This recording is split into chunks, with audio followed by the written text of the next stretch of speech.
Sir ये क्या ticket rate है, यहाँ की बुकिंग कितने की है? जो है ना, हमने सिर्फ ये टूरिज्म प्रमोशन के लिए 7,000 रुपये चार्जेस रखे। ठीक है।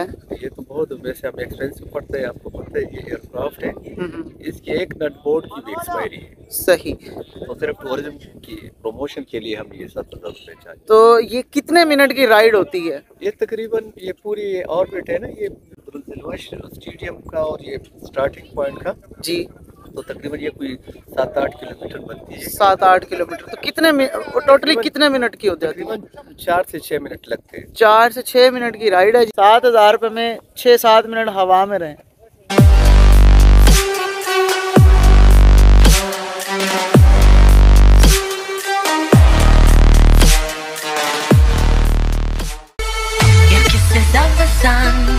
With sweet, I didn't blink, I let it in my eyes. Like an exotic dream, the radio playing songs that I have never heard. I don't know what to say. Oh, not another word, just la la la la.